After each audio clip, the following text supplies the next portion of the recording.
Hey guys, welcome back to my channel. Myself Prachi and होने वाली सिया मैं Prachi. Guys चलो आज हम लोग एनसीएलटी चैप्टर जो है उसका डिस्कशन करेंगे, जो कि बहुत ज़्यादा इंपॉर्टेंट है और इसमें से क्वेश्चन आने की चांसेस भी है। तो चलो वीडियो को स्टार्ट करते हैं। Let's get started. Section 408 constitution of NCLT. ठीक है गाइस, तो एनसीएलटी को स्टैब्लिश सेंट्रल गवर्नमेंट ने किया था।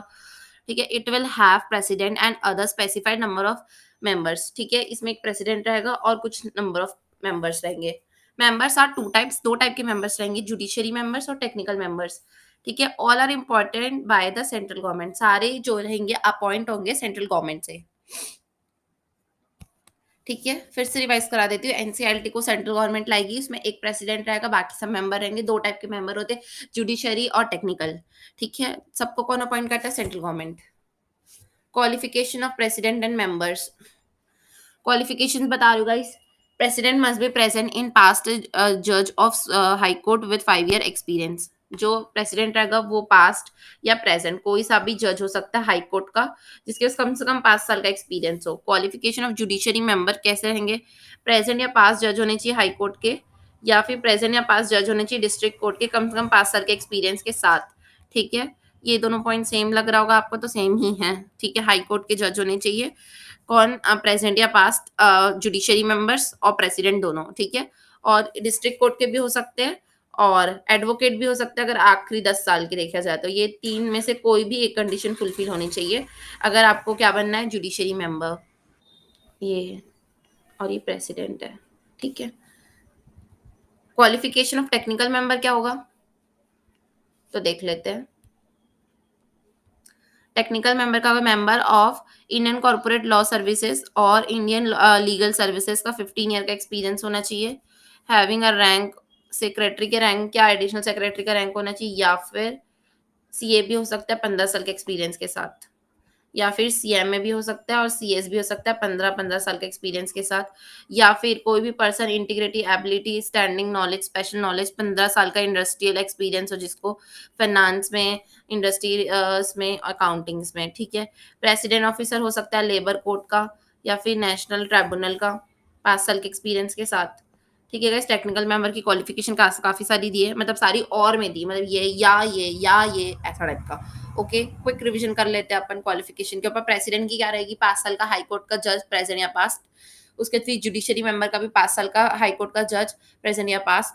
और डिस्ट्रिक्ट कोर्ट का 5 साल का एक्सपीरियंस, प्रेजेंट या पास्ट। और एडवोकेट 10 साल का एक्सपीरियंस के साथ। ठीक है, उसके बाद फिर अपन टेक्निकल मेंबर देख लेते हैं। टेक्निकल मेंबर का देखेंगे तो इंडियन कॉर्पोरेट सर्विस लॉ या फिर इंडियन लीगल सर्विसेज है, 15 साल का एक्सपीरियंस। रैंक उसकी सेक्रेटरी या एडिशनल सेक्रेटरी हो सकती है। सी ए C M A C S 15 साल के एक्सपीरियंस के साथ। उसके बाद फिर एबिलिटी इंटीग्रिटी वाला 15 साल के एक्सपीरियंस के साथ। लेबर वाला 5 साल के एक्सपीरियंस के साथ, लेबर कोर्ट वाला। ठीक है, एनसीएएलटी का बता रही हूँ गाइस, मैं अभी तक एनसीएलटी का बता रही थी, अब ये है एनसीएएलटी।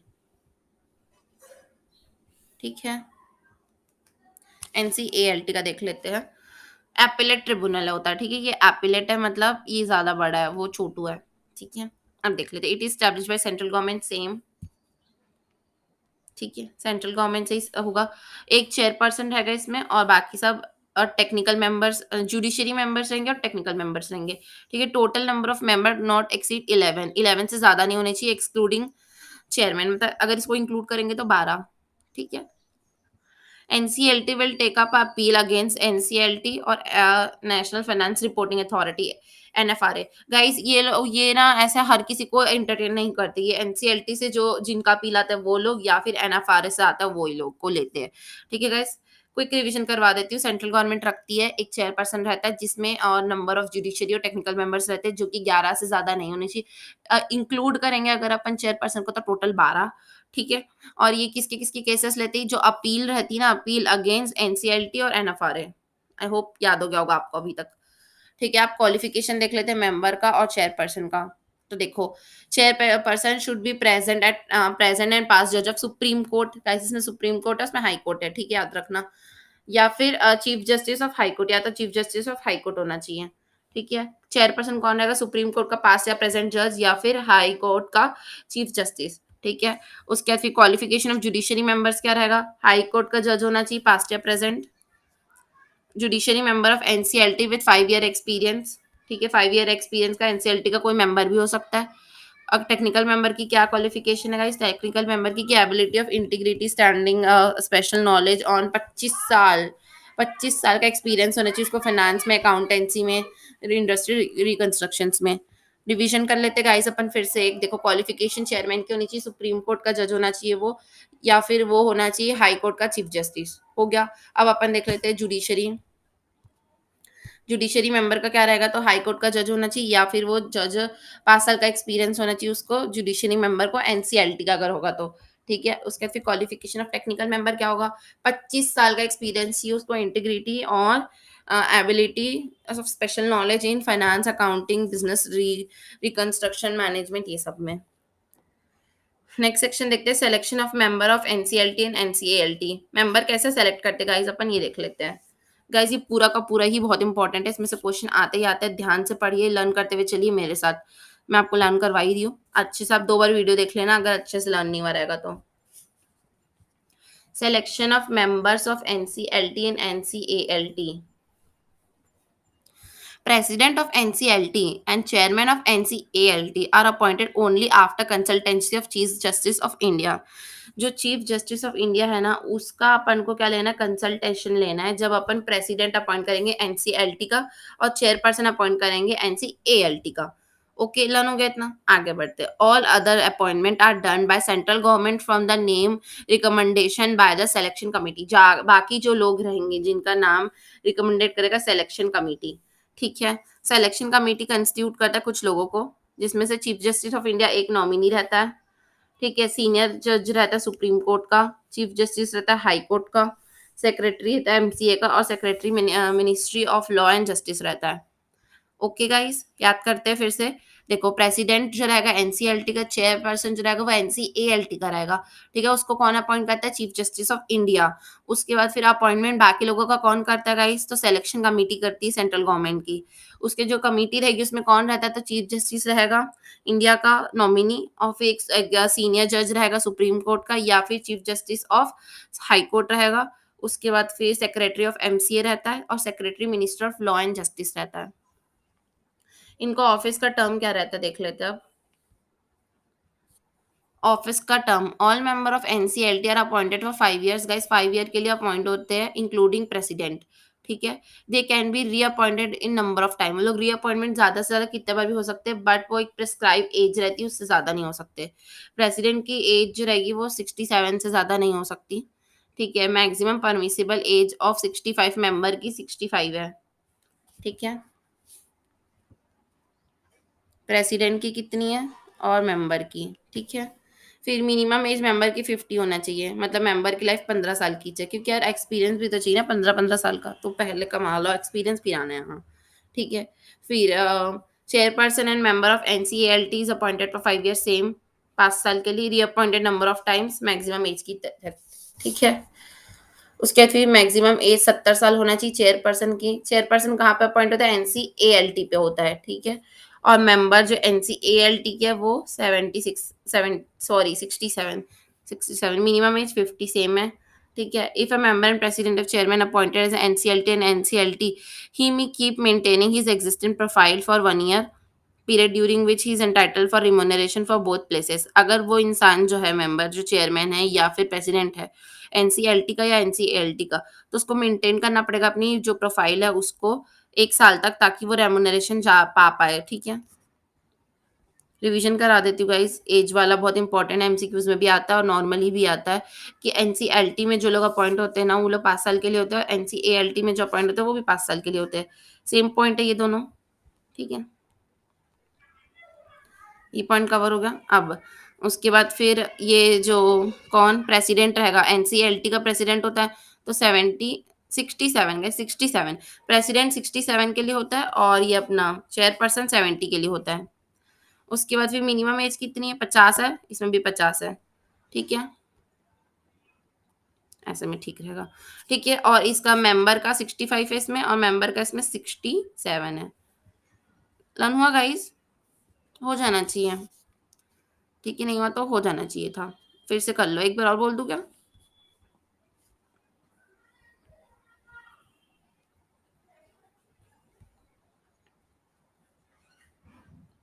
ये एनसीएलटी का है, एनसीएलटी, यहाँ से है, यहाँ से, यहाँ से, यहाँ से एनसीएलएटी का है, ठीक है। तो फिर से बता रही हूँ, देखो मैं एक साथ ऐसे रखती हूँ ताकि आप लोग को ना कंपैरिजन में ईजी हो। 5-5 साल सबका मिनिमम होता है, ठीक है। 5-5 साल से ज़्यादा नहीं अपॉइंट हो सकते। 50-50 मिनिमम एज होती है, हो गया इतना याद। अगर छोटा वाला है, मतलब एनसीएलटी छोटा है और एनसीएलएटी जो है वो बड़ा है, ठीक है। तो छोटा बच्चा का कम एज रहेगा तो 65, और बड़े का ज़्यादा रहता है तो 70, ठीक है। और इसका जो प्रेसिडेंट का है, प्रेसिडेंट का एज जो है कितना है, 67 जो है ना, और इसका जो रहेगा मेंबर का 67 रहेगा, ठीक है। उसका प्रेसिडेंट, इसका मेंबर, ऐसे मानो, ठीक है। चलो, याद हो गया होगा, मैं मानती हूँ। आगे बढ़ते हैं अब। Salary allowance and terms and condition of services. All salary allowance and working conditions shall be decided by central government. Once implemented, none of the term can be varied from result and disadvantage for them. Guys, कोई भी terms change नहीं हो सकती। कुछ काम का नहीं था, सेंट्रल गवर्नमेंट बस करती है, इतना याद रखना। Acting president and chairman where whenever the president and chairman are absent due to illness, personal reasons और डाइड, ठीक है। तो सीनियर मोस्ट मेंबर जो रहेगा वो काम करेगा उनकी जगह, ठीक है। कोई भी रीजन से अगर छुट्टी पे है तो उस वजह से फिर सीनियर मेंबर काम करेगा। सेंट्रल गवर्नमेंट जो रहेगी वो स्क्रूटनी करेगी इस बारे पे। रेजिग्नेशन कैसे दे सकते हैं अपन? मेंबर, प्रेसिडेंट, चेयरमैन जो रहेंगे वो रिजाइन कभी भी कर सकते हैं। 3 मंथ का एडवांस नोटिस देना पड़ेगा बस। 3 मंथ एडवांस नोटिस देके आप जा सकते हो। Tata bye bye. Resignation address to central government को बता देंगे। रिमूव कर सकते हैं अपन मेंबर्स को। रिमूव कैसे करेंगे मेंबर्स को? Removal can be done by central government only, क्योंकि वही रखी थी तो वही भेजेगी। कंसल्टेंसी किससे लेते? चीफ जस्टिस ऑफ इंडिया से लेंगे, और किससे लेंगे? An appointment of being heard should be given to the person before रेमुनर। एक नेचुरल जस्टिस होता है, अपॉर्चुनिटी ऑफ बीइंग हर्ड, वो सबको देता है, तो देंगे इनको भी। कौन कौन से ग्राउंड पे इनको भगा सकते हैं? इंसॉल्वेंट हो गए, फिजिकली मेंटेबल पागल हो चुके हैं, कन्विक्टेड हो गए हैं, कन्फ्लिक्ट ऑफ इंटरेस्ट आ रहा है, अब्यूज कर रहे हैं अपने पोजीशन को, और वर्क अलग से कर रहे हैं, मतलब वो क्या कर रहे हैं, पब्लिक इंटरेस्ट को छोड़कर अपना अलग ही काम चल रहा है उनका। ऐसे सही नहीं है ये सब करना। फिर से बता रही हूँ, रिमूवल कब कर सकते हैं? सेंट्रल गवर्नमेंट कंसल्टेशन लेगी चीफ जस्टिस ऑफ इंडिया को और निकाल देगी वो। किसको निकाल देगी? मेंबर को निकाल सकती है, अगर वो इंसॉल्वेंट हो गया, कन्विक्टेड बाय लॉ हो गया, फिजिकली या मेंटली इनकेपेबल हो गया, कन्फ्लिक्ट ऑफ इंटरेस्ट आ रहा है, पब्लिक इंटरेस्ट के लिए काम नहीं कर रहा है, अब्यूज कर रहा है अपनी पोजीशन का। Staff of NCLT and NCLT. Complete staff shall be provide them central government. Central government ही प्रोवाइड करती है सारे सारे स्टाफ को। इंटायर स्टाफ जो रहेगा वो रिपोर्ट करता है प्रेसिडेंट या चेयरमैन को। सैलरी अलाउंस वर्किंग कंडीशन जो भी रहती है सेंट्रल गवर्नमेंट डिसाइड करती है, नॉट सो रिलेवेंट। आगे बढ़ते हैं। Benches of benches of tribunal, ठीक है। तो benches shall be establish by central government. Principal benches shall be at new Delhi, ठीक है। न्यू दिल्ली पे रहेगा इसका प्रिंसिपल, और सेंट्रल गवर्नमेंट अपॉइंट करता है। 11 बेंचेस होती है, out of which 2 shall be at new Delhi. 2 ठो न्यू दिल्ली पे होती है, एक अहमदाबाद पे, एक इलाहाबाद पे, एक बेंगलुरु पे, एक चंडीगढ़ पे, एक चेन्नई पे, एक गुवाहाटी में, एक हैदराबाद में, एक कोलकाता में, और एक मुंबई में। Not so relevant. Each benches have minimum 2 member, out of which 1 should be judiciary member and 1 should be technical member, ठीक है। Section 420, order of tribunal. Tribunal will be appropriate order as the case may be after giving opportunity of being heard. Order should be reviewed, revised और rectified in 2 years. Guys, review कर सकते हैं, revise कर सकते हैं, rectify कर सकते हैं 2 साल के अंदर अंदर, या तो खुद से या तो कोई रिक्वेस्ट पे। कॉपी जो रहेगी वो कंसर्न पार्टी को दे दी जाएगी, ठीक है। Appeal against the order of NCLT. Guys ये थोड़ा इंपॉर्टेंट है, अच्छे से पढ़ना। देखते हैं, अपील अगेंस्ट एनसीएलटी। तो appeal can be filed to NCLT within 45 days from the date of NCLT order. अगर आपको नहीं पसंद आ रहा है एनसीएलटी तो आप एनसीएलटी मतलब एपीलेट को दे सकते हो 45 days के अंदर। जो 45 days के अंदर दोगे ना वो एक्सटेंड हो सकता है और 45 days के लिए, ठीक है। पर वो एनसीएलटी आगे बढ़ा सकता है उस डेट को, ठीक है। एपीलेट ही आगे बढ़ा सकता है। एपीलेट जो रहेगा वो कंफर्म करेगा या तो मॉडिफाई करेगा या तो सेट असाइड कर देगा विथ रीजन। ठीक है। Expenses disposal, any matter pending in NCLT और NCLAT must be dispose of within 3 month. 3 महीने के अंदर अंदर आपको सारे मैटर डिस्पोज ऑफ कर देने हैं। If the matter standing unreduced even after 3 month, अगर 3 महीने के बाद भी वो नहीं जा पा रहा है तो चेयरमैन जो रहेगा उसको एक्सटेंड कर सकते हैं 90 मंथ के लिए।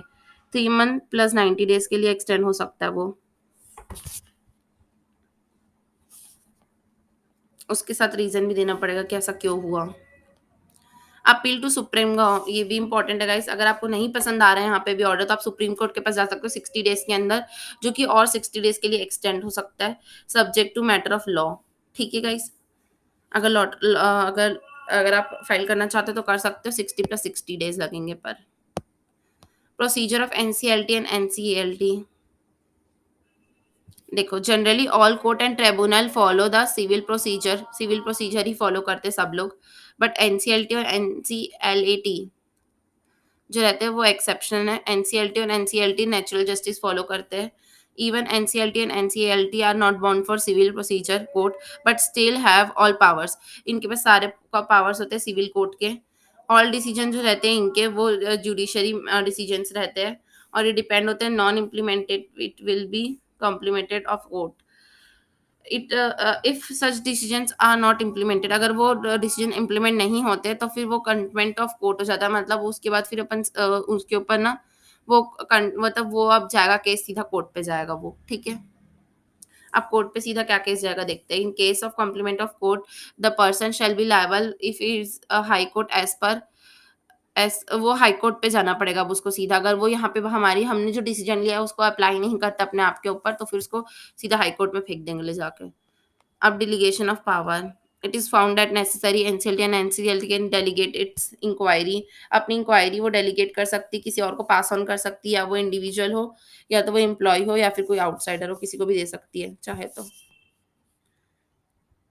President, chairman, member of officer of public servant, all life time all of them shall be deemed to be public servant. यहाँ पे जो लोग भी काम करते हैं सब पब्लिक सर्वेंट माने जाते हैं। Protection of in taken in good faith, if there is any economy और non economic loss of any person, किसी भी पर्सन का कोई भी पैसा का नुकसान या बिना पैसे का नुकसान होता है तो फिर वो डिसीजन इस डिसीजन के वजह से, तो फिर वो can not bring action to, यहाँ पर वापस से वो एक्शन क्रिएट नहीं कर सकता।